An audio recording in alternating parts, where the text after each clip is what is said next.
Good morning and welcome to Cut the Kibble. It's Monday after Thanksgiving. Haven't had my coffee. Bella and I both need to get our haircuts. She's getting hers cut on Wednesday and I need to make an appointment. But I'm a little frazzled because I have no more breakfast. I was talking to my girlfriend the other night and she texted me that she needed to cook some dog food too. I've had a lovely Thanksgiving, lots of cooking for the humans, but it's time to get back to cooking for this little girl. Now, what I'm going to do today is kind of unconventional. I'm going to be making a breakfast casserole that you've seen me make, but I'm going to be talking about some stuff, chatting about stuff that could possibly help you. Stuff that I've learned actually just through Thanksgiving. So let's get started. And I'm going to make my breakfast casserole and hope this little girl will sit in here. Okay, so I'm going to start with doing my coconut oil in the dish. And the first thing I wanted to talk to you about is if you look online to get recipes for yourself or for your dog, man, I cannot stand you get on Instagram, you see something that looks so good, and then you have to spend like 5 minutes scrolling to get to the freaking recipe. That's not me. And what happened this Thanksgiving, my daughter was making a recipe, and she's very good baker.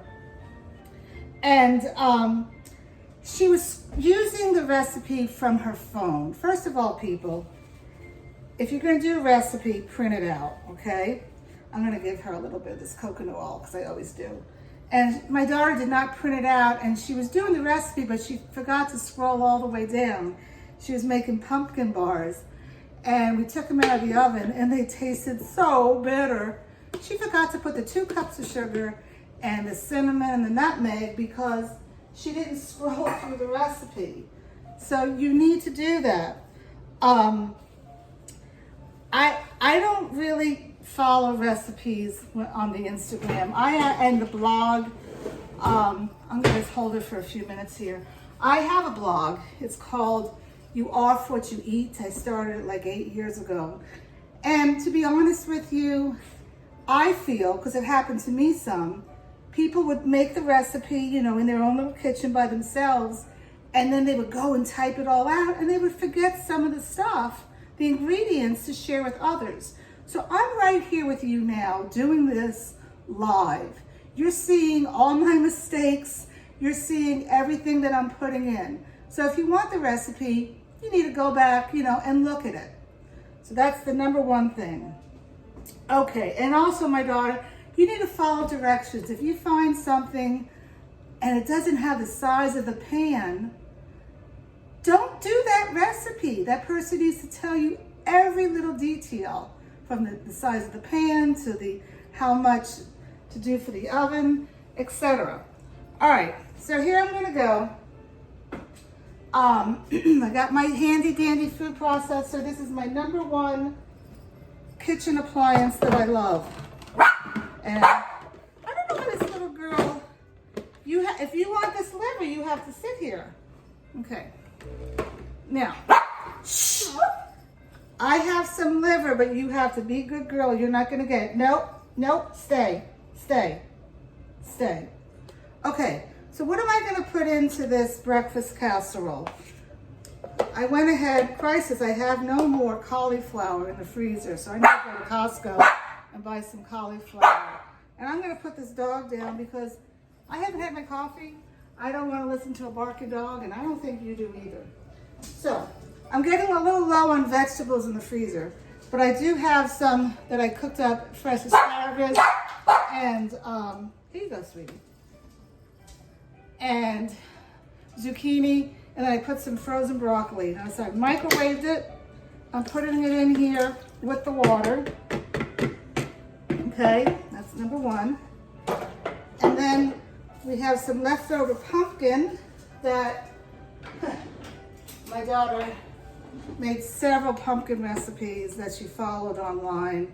And like I said, who is this girl? I said, you have to read the reviews. She didn't read. Everybody says, oh, that looks so good. But nobody made the recipe, so you don't know if it's good. Bella, you need to stop. Come on, go away. So then I'm going to put in my 5%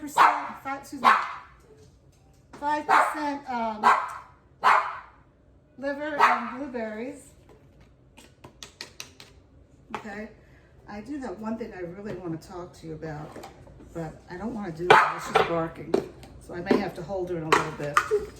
I'm going to go ahead and put in my mixture of pumpkin and I always forget what this last one's called. I need to put it on the calendar. But you know, I've told you about it so many times. Pumpkin seeds and flax seed. Oh, that's the funny thing. My daughter made a recipe over Thanksgiving. It was vegan. And instead of an egg, this is the seaweed calcium I'm putting in.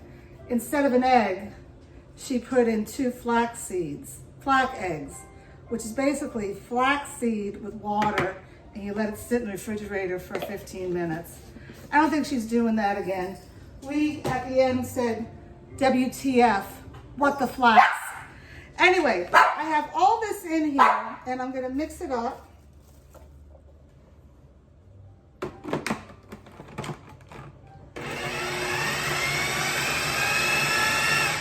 And now I'm gonna put in 9 eggs. Okay. People, eggs are so good for dogs. They're so good. So I'm just gonna crack these eggs. And what I wanna talk to you about now is, I was making a recipe. We were having a macaroni and cheese cook-off, my daughter and myself. And I went to the store and I had to buy heavy cream. And I forgot to buy it at Costco. They have such a good price. So I went to the local grocery store and they didn't have it. I bought this little container of heavy cream, okay? But by mistake, I bought another container and it was this. Fat-free, half and half. And I didn't even know it because it looked just like the other one, so I just grabbed them and came home. And I had them both in the refrigerator. But unfortunately, I cooked the macaroni and cheese with the fat-free, half and half, whatever, what the F is that? What the flack is that? And my son saw the container on the counter and he said, Mommy, what the heck is this? How can you have fat-free, half and half? And I was like, oh my God, I bought that. But people, you need to look at ingredients. First of all, you need to look at labels. I was wrong. But when we looked at these ingredients, I was like sick in my mind, not in my stomach, but in my mind that I did this. The second ingredient is corn syrup, okay? And then it has artificial color. You need artificial color for white. And then it has carrageenan. Carrageenan is a known carcinogenic, people. Don't buy anything. A lot of times, caramel color and carrageenan is in like deli meats. Don't do that. And then it has natural and artificial flavors. There's nothing natural about natural flavors. So anyway, I saved this because I wanted to share this with you. And really it is important. When you go to buy your turkey, ground turkey, you need to turn it over and read the ingredients. If it has rosemary flavoring, don't get it. It has to say turkey, fresh rosemary. Rosemary flavoring is not natural. Okay, I'm gonna pick her up. Come here. Oh, and she's gonna do this with me. So we have everything in here. This is the whole thing. And I'm just gonna go ahead and turn this on.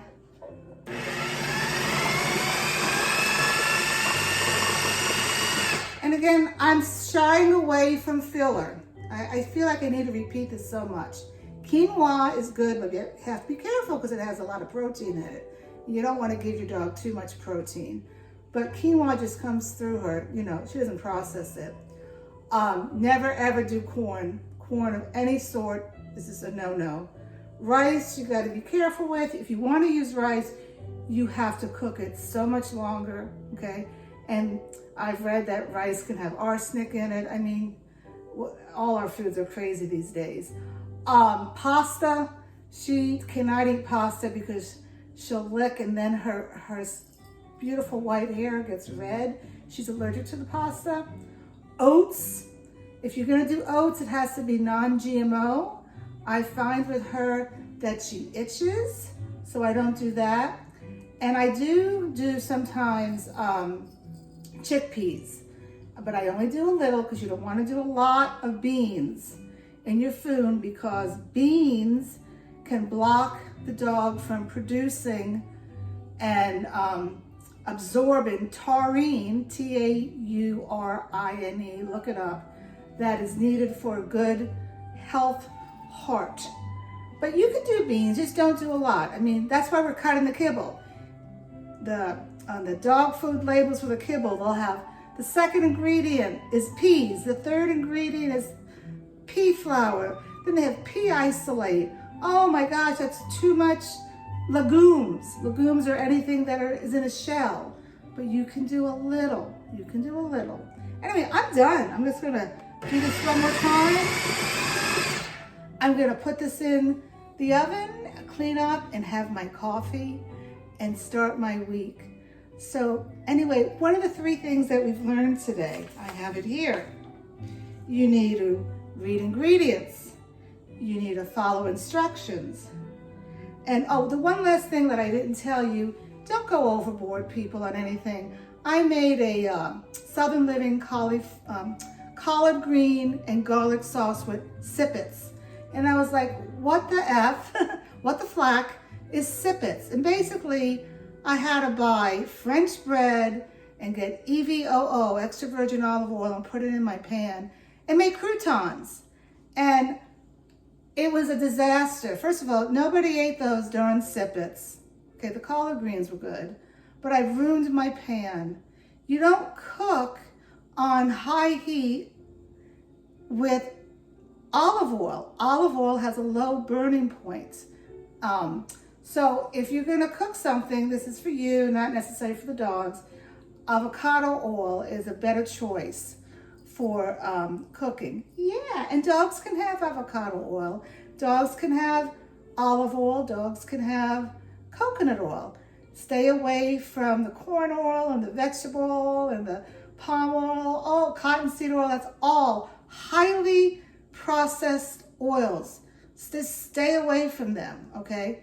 So anyway, don't go overboard also in your cooking. Make it basic for your dog. This is for the health and happiness of your dog, but it's also for you to have fun. And you don't need to be stressed over this. So I'm done for the week here. She has her breakfast, okay?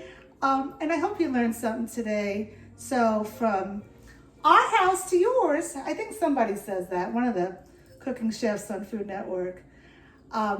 But from Paula and from Bella and Cut the Kibble, I hope you have a good day. Let me know of any questions that you have or anything that you want me to talk about. Thanks.